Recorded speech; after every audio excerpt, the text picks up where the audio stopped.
This show is supported by Odoo. When you buy business software from lots of vendors, the costs add up and it gets complicated and confusing. Odoo solves this. It's a single company that sells a suite of enterprise apps that handles everything from accounting to inventory to sales. Odoo is all connected on a single platform in a simple and affordable way. You can save money without missing out on the features you need. Check out Odoo at odoo.com. That's odoo.com.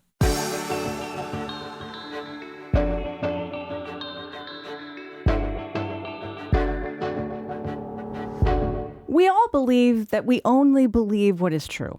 So for a moment, put yourself in the place of someone who grew up without his father because his dad was murdered back in 1987 when he was just a kid. The legal proceedings that put Benjamin Spencer in prison for that murder couldn't bring Jeffrey Young back to Jay Young or his siblings. But for more than 30 years, they could find some comfort knowing their father's killer had been brought to justice. Except Ben Spencer had nothing to do with it. He was finally exonerated a few years ago. But as Spencer and his supporters celebrated his release from prison, Jay Young felt his whole world turn upside down. From KERA in Dallas, this is Think. I'm Chris Boyd. Journalist Barbara Bradley Haggerty covered the case for years, wrote a book about Ben Spencer's fight to get the criminal legal system to acknowledge that he was innocent. Bringing Ben Home was published in 2024. 3 years earlier, Jay Young had made it clear he was deeply troubled by the exoneration and whatever role Barbara Bradley Haggerty's reporting had played in clearing Ben Spencer's name. But Young sent her a text when the book came out, and he didn't sound angry at all. The story is complicated, so let's bring Barbara in now to talk about it. She is a contributing writer to The Atlantic, where you can read her story, The Other Victims of a Wrongful Conviction. Barb, welcome back to Think. Oh, it's great to be here. Thank you, Chris. You have been covering this story for nearly a decade. Is it fair to say, though, that this turned into something far beyond a typical reporting project for you? Absolutely. I worked for NPR for nearly 19 years. I've done hundreds and hundreds of stories. And I have to say, I've never reported on a story like this. When Jay sent that text that seemed conciliatory to me, it was a surprise because Jay hadn't been very happy with my reporting to date because I thought that Ben was innocent. What happened, though, was when I read that, I thought there's been quite an emotional distance that he has traveled since his angry text 3 years earlier and this particular text in 2024. And it made me really curious, not to write a story about it, but it made me curious what has happened in those 3 years to Jay Young, such that he seems kind of open to the idea that Ben Spencer might be innocent. So I was curious and I just began talking with him on a regular basis. Even nearly 40 years after the fact, the murder of a 33-year-old father of 3 kids is no less horrifying than the day it happened. What do listeners need to know about Jeffrey Young and about the attack that took him away from his family?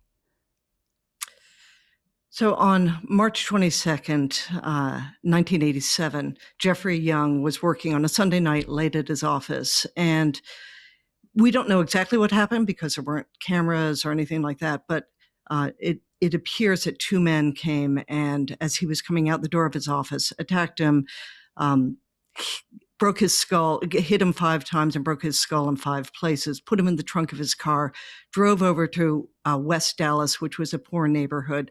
And there he managed to get out of his car and a crowd surrounded him.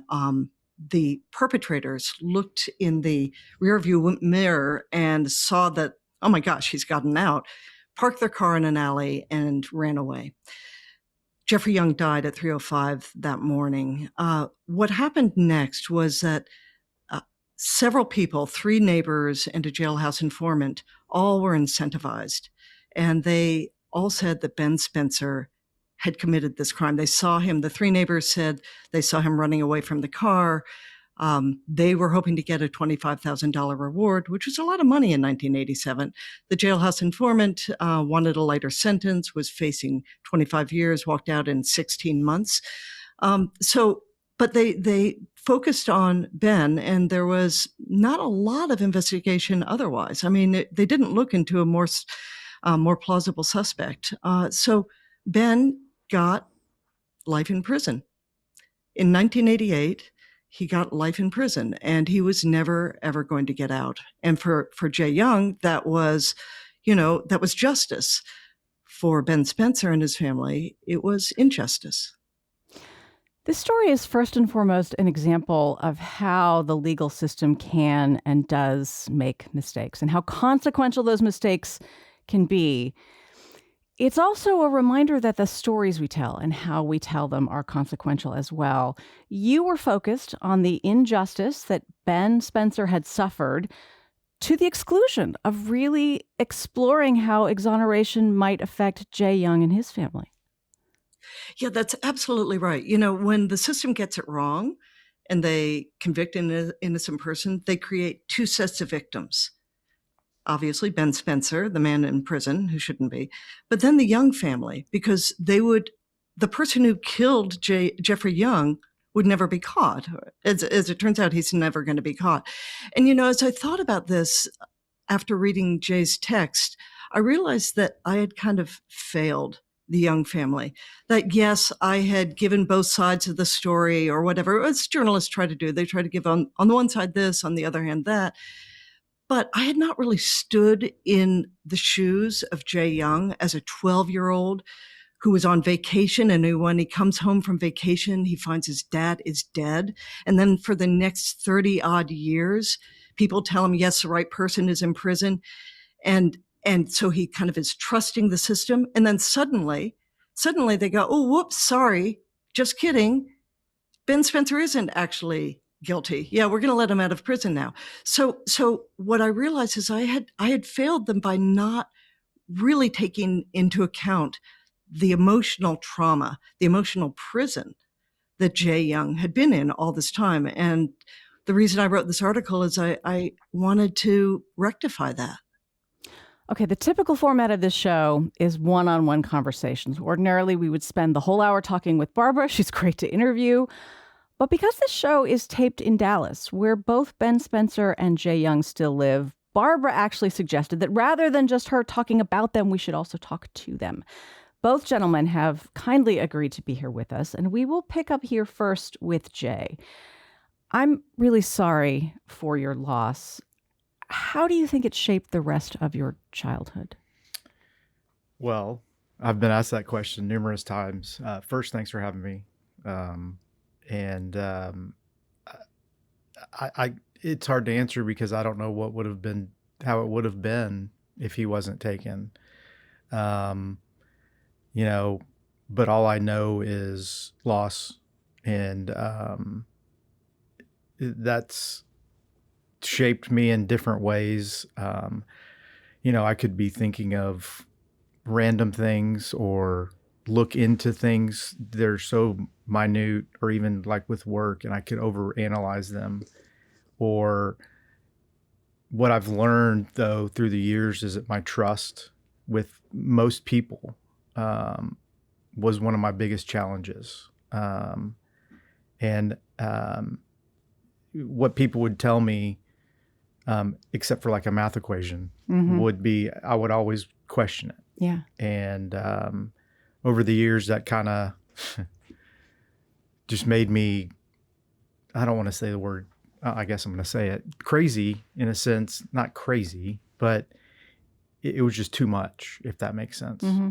So there caused issues, sibling issues, obviously. But that's kind of normal anyway. But, internally in the family, there were times where, people had different opinions or would ask questions, and it would just cause problems. Or, and you mentioned I was 12. Yes, I was. I felt it did make me sort of miss my teen years in a sense, because I was the oldest man in the house.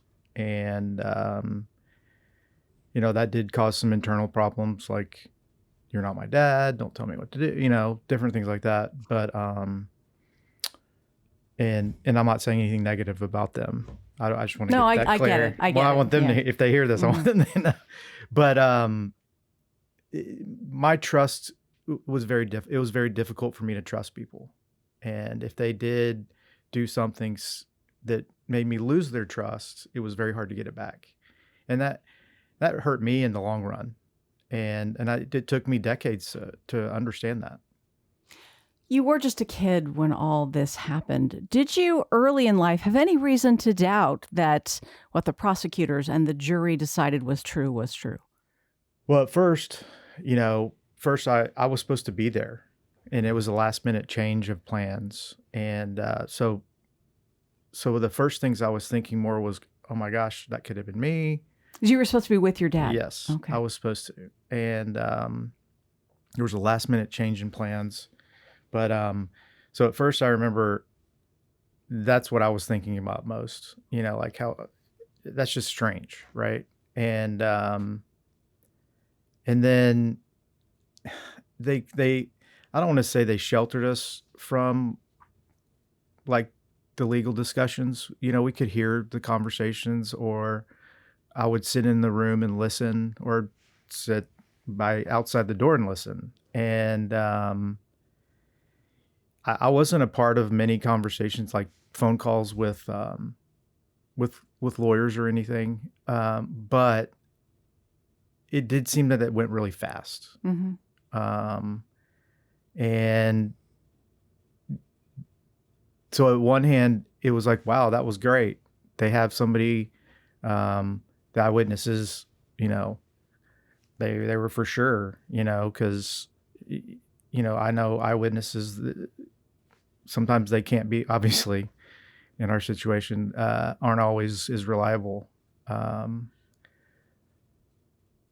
I was more thinking of my dad would want me to be happy. My dad would want me to move on. He wouldn't want me to, let this define me or ruin my life. And it was just looking back, it was just, this is going to sound silly, but I was kind of, when I look back, I'm like, man, because I have a 15-year-old son, and when he was 12, I was like, gosh, I was thinking these things. Mm-hmm. And I remember the morning after we found out, me and my mom and brother and sister were all laying in bed, the same bed.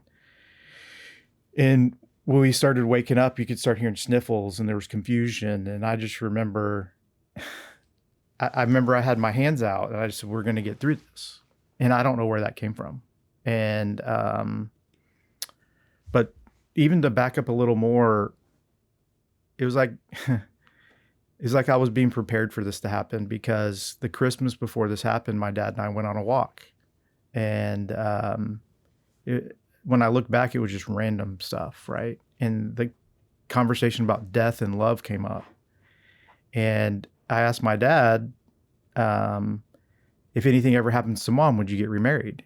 And he goes, absolutely. And I looked at him all crazy because I was 6th grade. And he goes, no. He goes, your mom loves me that much that she would want me to get remarried. And to me, that taught me what love was early on, right? And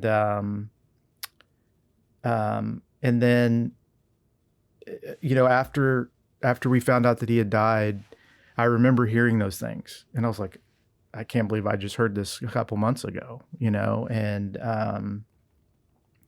so I think early on that did help me a little bit. Obviously, there's a shock with things. We didn't go back to our home for a little bit.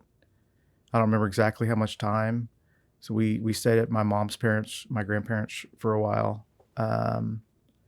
And yeah, it was just early on. I don't think it really has anything to do with my age. I think it just has to do with just the shock of, and then going home and then seeing things and having people talk to you about it. And there was just a lot. So Ben, your waking nightmare started just a few days after the Young families. Had you even heard about this case before police stopped you and wanted to question you? Just briefly, yes. Okay. You had nothing to do with this. You were 22 years old, recently married, had a little baby on the way. It seems like your life was in pretty good shape. Did you just assume initially, like, clearly I have an alibi, somebody can put me across town, I'm not the guy, this will be straightened out? Right. I mean, of course, from day one, I just knew that the truth would eventually prevail and that I would be let go and set free. And then it just kept happening, that everybody kept assuming that you were guilty. Right. I mean, there's a certain amount of like self-control that you have to have, presumably every time you're questioned by people who've already decided it's you. Right. Where did that control come from? Just the reality that I knew the truth about the subject, and despite what people thought or felt, it didn't change the fact that I was innocent. You know, people could believe that I was responsible for all the things that I was being accused of, but the reality was I knew that I wasn't, and so that's where my strength and my values lied. Did you ever feel like you were being gaslit? Like, was there part of you that thought, is there something that I don't remember? I mean, I can't imagine how bizarre it is to have everyone else believe this thing that you know is not true. It's interesting that you should say that, because in reality, even when you're innocent of an offense, you find yourself questioning yourself. Is it possible that somehow I did something that I don't remember, or somehow I was involved and I just don't remember. But thinking back, and you say, well, I know what I did that day, so when could I have done it? You know, if you know, because I know I can account for the hours that I was awake. So when would I have the opportunity to do this? And so you kind of reassure yourself that you're not the person that you're no way involved or responsible for what they're accusing you of. Yeah. Did your friends and family stick by you and know that this could not have been something you did? Yes. Was there ever part of you that was afraid that wouldn't happen? No. Really? Right. Because my family knows me, and they know how I am toward things. I mean, I kid and play and stuff like that, but when things are serious, then I'm serious, and I get serious, and when I'm telling the truth, they know when I'm telling the truth. And so they, in knowing the truth, they're going to stick beside you. Yeah. You and I think you're remarried now, but you and your wife divorced at some point. What was that about? Well, my situation was this. I was convicted of a crime that I didn't commit, and I was sentenced to life. And with the life sentence, I had to do at least 20 years before I would ever be eligible for parole. And so my marriage was fresh when I was arrested. I had only been married 2 months. My wife was 7 months pregnant at the time when I was arrested. And so in 1989, my conviction was, the appeals court affirmed the conviction. So I knew I had a fight before me, and I didn't know how long that fight was going to take. And I didn't think it was fair to my wife, Deborah, to, confine her within this relationship, because I couldn't be a husband. I couldn't provide. I couldn't do anything for her. So I just didn't think it was fair for her. I felt that, I loved her enough to want her to be happy. So I encouraged her to go on with her life. Jay, no conviction, right or wrong, could bring your father back. I do have to wonder, though, if there was part of you that was like, good, someone is being punished for this thing that has ruined my life as I knew it. I mean, of course, and, we grow up and we trust the police, and we know it's not a perfect system. But I think as a society, we kind of have to just to have a decent life and drive down the street and everything's normal, Sure, no one's perfect. Nothing's perfect. We're all sinners. And it was good to know the kind of nightmare that goes with it. And I've said this before is, for the longest time, Ben was the face of evil to me. When I thought of evil, I would think of his face. I mean, not that I wanted to ever do anything to him or, and I did wrestle with, people can change, and people can, admit their faults and could be, I can't think of the word, but, be redeemed, I guess is the way to say it. And excuse me for interrupting. Did you want him to say, when you thought he was guilty, did you want him to say, I am guilty? Of course. I wanted somebody to. Yeah. And just the way things played out, you know, and you're kind of, I guess all of us or most of us, and I can only speak for myself, is when a crime like that's committed and you're told that somebody's done it, that's where you go and you try to move on with your life. And that's what happened. And I'm sure we've all heard this throughout our lives that, you know, nobody's guilty in prison. People say that, you know, and a lot of people fight to get out. And I remember later on when I started hearing about his discussions with Centurion Ministries, at first I was like, of course, he just wants to get out, that, you know, whatever. And it's probably so long that they're not going to really pay much attention and he's probably going to get out. That's kind of how I was thinking. And, but then years kept going and he was fighting it. And it just kind of, I was, you know, in my head, I'm like, well, if someone did something, why don't you just admit to it? Mm-hmm. Right. Ben, what about that? You know, what Jay just said, that, you know, everybody in prison is going to say, I didn't do it. I mean, you actually didn't do it. Mm-hmm. Surely you had people that you became friendly with and cared about that, you know, denied their crimes. I don't know how many of them you believed and how many of them you didn't, but you knew that your story, that as you told it, was true. Right. Yes, indeed. Of course, I can say this honestly. I've never encountered anyone who was in prison for a crime who claimed to be innocent, who wasn't actually innocent. Of course, there are guys in there that fight their cases, and generally what they may say about their case is they didn't catch me dead to the right, which means they were responsible, but they didn't catch them rightly. Most people who say that they're innocent, they are. I mean, I've encountered numbers of men on the Cofield unit, all of whom have been exonerated. Johnny Pinchback, Richard Miles, Courage, Victor Thomas, Christopher Scott. I mean, we were all on the same unit together. We all congregated and talked amongst ourselves, you know. I mean, we was each other's hope because we were all on this mission to prove our innocence. And there are some guys who are still in who have stated that they're innocent, and that's unfortunate. But yeah. Barbara, many journalists are contacted by or about people who say they've been wrongly convicted. What was it about Ben Spencer's story that made you think this is worth a look? Because you can't respond to every contact you get about a case like this. Right.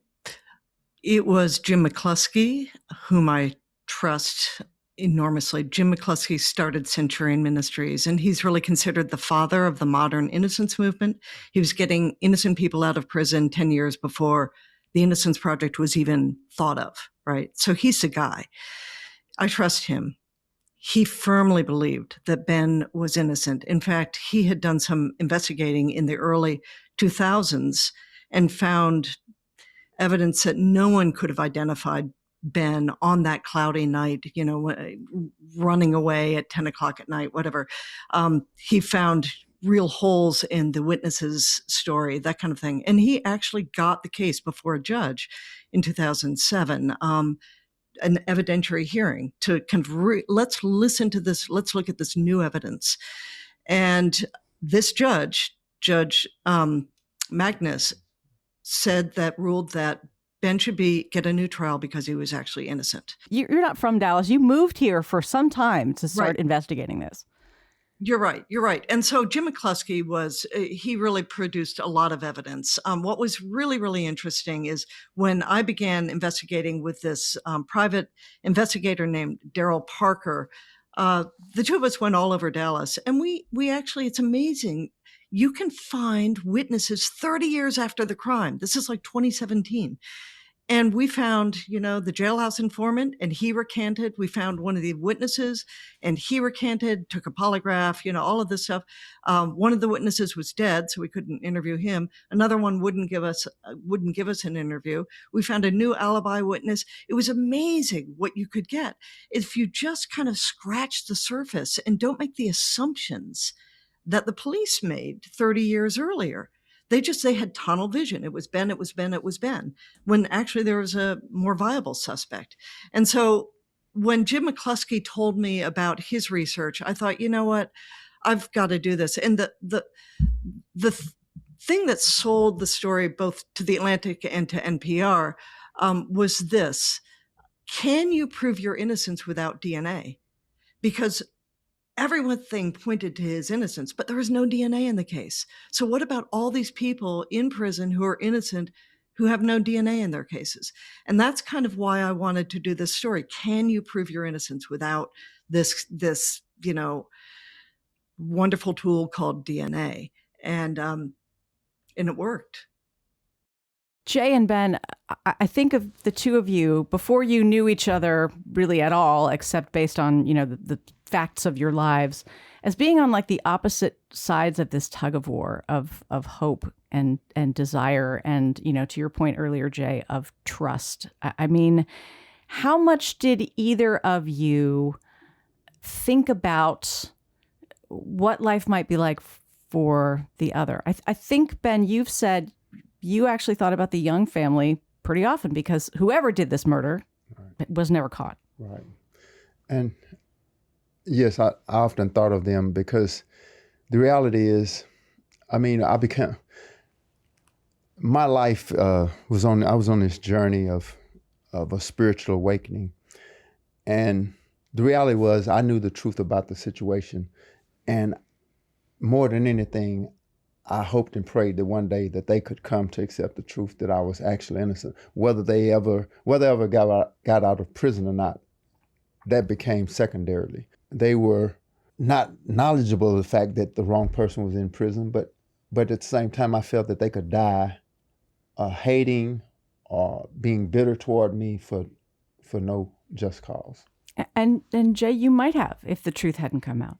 You thought you had the truth. Yes, we did. Yes. And then I was just trying to think when I started questioning things. I think it was when I went off to college. That's when my struggles really started. But I started questioning, what if it wasn't him? And I didn't talk to anybody about this. And that's probably what springboarded my depression, because I just kept it in. And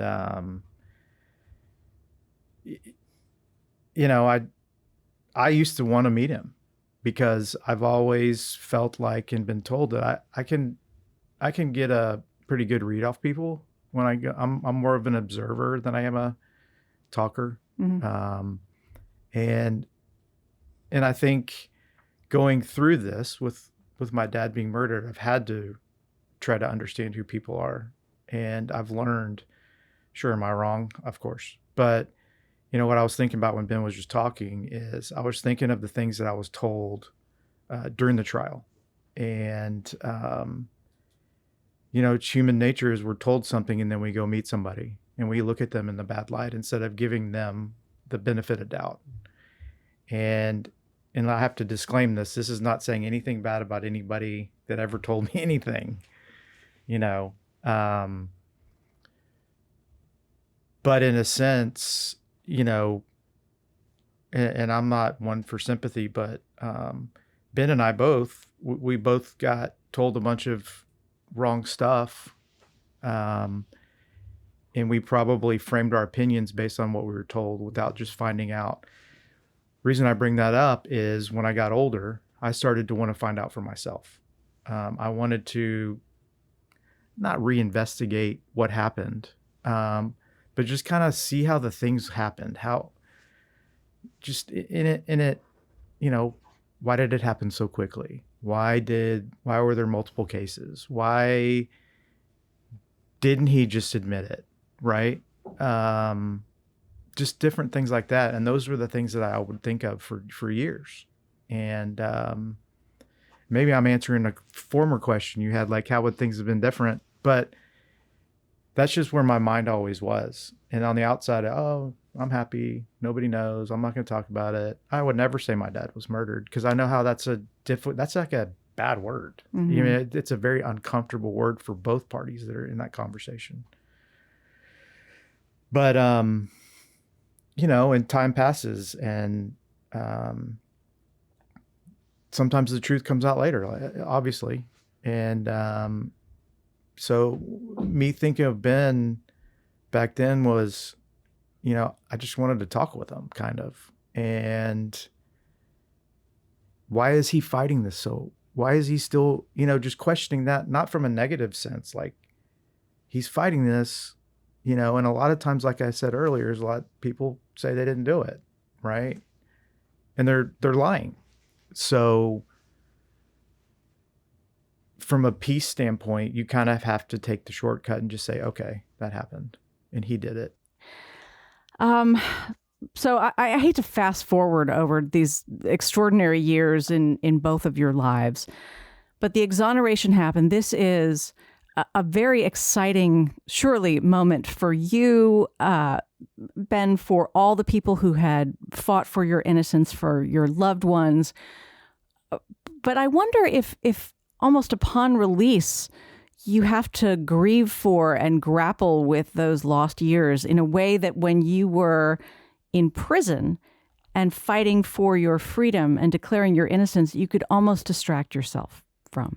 On March 12th, 2021, when I was released, actually I wasn't supposed to be released that day, but surprisingly the judge held a hearing and released me on a PR bond. And they kind of rushed me to a cell, made me get all my property, and rushed me out and told me that my family had brought some clothes for me. And they told me to go in this room and discard the jail clothes that I had on and put on the clothes that my family had brought me. And so I'm putting on the clothes that my family brought me and putting the jail clothes in this bag that they gave me. And then I walk out this door, and it was, in reality, it was just like I woke up out of a bad dream or out of a coma. And it was like the 34 years I had done in prison had just kind of went away, like I just didn't think about it, forgot that it had happened, and I just kind of walked back into my life. It was, again, the strangest thing, like walking out of a coma or waking up out of a coma or a bad dream. Yeah. Jay, what did it take for you to accept that the exoneration was the right thing? Back around 221, I had I drank too much, right? And part of my depression. And in December is when I decided I'm going to be sober. And so I'm learning how to live sober basically for a few months, and changed a lot of things in my life. And so then a couple months into it, we knew pretty regularly. We knew if he would leave, we knew if somebody would come visit him, except for family. And it started out with just regular mail, then it turned into emails, and you kind of just get numb of that, right? And every once in a while you'd look, but you're just kind of like, why do this? And we knew he was fighting to get out, and so we would go to parole hearings. But around that time, I started jumping into my faith, and I'm not going to get into a big discussion about that. That's a whole nother thing. But I started to just look at things differently. But what I'm getting at is that the city officials that were on our side, because it's in the same office with two different sides, right, and which is strange to me, but I get it. They just didn't really tell us anything. And I know it was COVID time back then, and we had no idea that he was going to get let out. The part of the DA's office that we were talking to saying it's not going to ever happen, right? So then I'm just working on my computer, my laptop one day, and I worked at home, and all of a sudden this random text comes through. And this is before all this spam text craze that we all deal with now. And I just got this text, and we used to get messages like, do you want to know who the real killer is? Just weird stuff like that. And I get this message that says, what do you think about Ben getting out? And it was a longer text, and I had probably saved it somewhere. And I just remember going, what is this? And So we didn't even get told that he was going to get let out. That's kind of the point I'm getting at. Mm-hmm. And obviously that brought back some emotions. It also brought back, well, he's never going back in, different things. And you just kind of have to accept it. Was this when you texted Barb and said, I hope you're happy? I don't know. Was it? Yes, it was. It was right at that time. Yeah. And I remember talking to the DA because you're asking about the exoneration. The week before the exoneration, we still didn't know. Mm-hmm. We went in and they're like, well, we're going to exonerate him next week. I'm like, okay, how long have you known this? This isn't like we told you. And I was like, no, you haven't told any of us. I've told Barb different things. I was always careful about telling her what I thought as far as that's concerned. I told her about everything else. And Barb did a great job with presenting to me different facts, and I questioned them, and then I just came to believe. So I'm also a type of person that goes by feel. Mm-hmm. I trust my instincts, and I just, when I started tipping toward the fact that he didn't do it, I could just feel more peace in my life, and at that moment, it kind of was like a snowball, if that makes sense. Mm-hmm. And if you're asking when I officially thought that he didn't do it, it was honestly when me and him shook hands for the first time. Okay, so let me interrupt you right there. How did you decide to meet? How terrifying was this for both of you? Or maybe terrifying is not the word, but anxiety producing? Because there had to be a lot of big feelings in that room. Well, the way it happened, it was such a... God could have only planned that. Let's just be blunt and say that. And I don't want to say that locked it up. When I was at the exoneration, I was very sure, and I wouldn't have gone. Everybody was so nice to me. People didn't really want to talk to me, but I could tell people were looking at me and all these things. But I didn't feel uncomfortable. Part of me, when Ben said his lovely words, part of me was saying, well, of course he's going to say that. But then the other part of me is like, he didn't have to say that. And then later on, I found out that wasn't a prepared speech by his legal team. That made things even better. Made you more inclined to trust that. Well, it just showed his side of who he is as a human. Mm-hmm. And up to this point, when we met, to answer your question, I wasn't as anxious. And part of it probably was because we were at my church. I was in my backyard. But I was excited, There was some anxiety, of course. I was anxious to come in here. But at that time in my life, I was following any doors that were opened, that God would open. And it was a new way of thinking for me. It was, if I understand, Ben, it was a little bit of a coincidence that there was a mutual contact that the two of you had that was able to set this meeting up? Right. So I mentioned earlier, I didn't mention him, Charles Chapman. He was also on Cofield. He's an exoneree. And in fact, when I had came back on bench warrant in 2007, he had came to visit me in the county jail, and we kind of discussed. So Charles goes to church where Jay goes to church, and so he calls me up one day, and he said, "Hey man, I'm not pushing you or anything. In fact, I don't think it's such a good idea, but I just want you to know that I met Jay Young, and and he asked me would I like to meet him. I said, well, of course I'd like to meet him. And he said, well, I just don't think it's a good idea, but he said he would like to meet you, and I'm not pushing you to do it, but I just want you to know. And I was like, yeah, let's make it happen. And of course, we had planned to like I had told Charles I would like someone else to be there, like someone that Jay would be comfortable with, like the pastor who had introduced Jay to Charles Chapman. So I want him to be present. And for some reason, we could never get them at church at the same time. And so one day I just told Charles, I'm just going to show up. And I did. And Jay was there and the pastor was there. And the pastor seen me and he was like, well, let me go find Jay. And next thing I know, Jay walks up and we just kind of shake hands and hug and embrace, and the rest is history. So the way the Charles encounter happened, around the time the book that Barb wrote was released, I was going through some struggles and I was getting to know my pastors, and I had connected with one of them very well because I'm a greeter every other Sunday, and he's the communications pastor.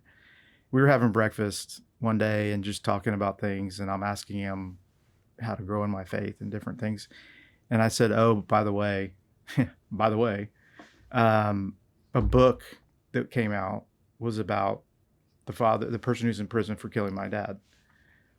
And he was like, oh my God, the whole part of that. And then he goes, oh, you know what? I met a guy who works with exonerees. Would you want to meet him? And this is like when we're getting up from paying our tab. And I was like, yeah, sure. No big deal. Didn't think anything like this was going to happen. And a couple weeks later, I get a text from him when I'm cleaning up or doing whatever the greeter duties are. And I get this text. He goes, he's here. And I was like, what is he talking about? I had no idea that he was talking about the exoneration guy. So then I leave. A few minutes later, I walk in the lobby and I see him talking to this guy. And I was just kind of like, something's weird. Something not bad weird, just kind of something's strange. Yeah.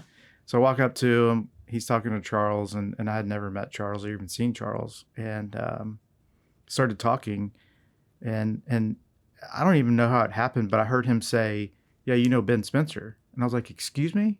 Mm-hmm. Like, wait, what? And then he goes, are you Jeff Young's son? And I was like, who are you? And then I was like, yeah. He goes, well, I know Ben. We've been praying for you for some time now. And I was just like, what is going on? And not like in a freaked out way, just kind of like probably shocked. And I talked to the pastor. His name's Dustin, and he was like, if you've asked me if you know when God's talking to you, how do you know? He goes, everybody in the lobby can hear him talking to you right now. And I was so excited. I had like chill, and it still gives me chills to think about it, because we live in one of the biggest cities on the planet, really. And the chances that Charles, who actually lives probably within a mile from me, goes to the same church that I go to, you couldn't plan that. You couldn't write that story. We're about to run out of time here, which is terrible because I could talk to all three of you for another 3 hours. Do you consider the three of you, do you all think of yourselves as friends at this point, or something different than acquaintances? Indeed. Absolutely. Yes. Absolutely. Yeah. Barb, how did this story change the way you've been doing this work for decades? How did this story change the way you work?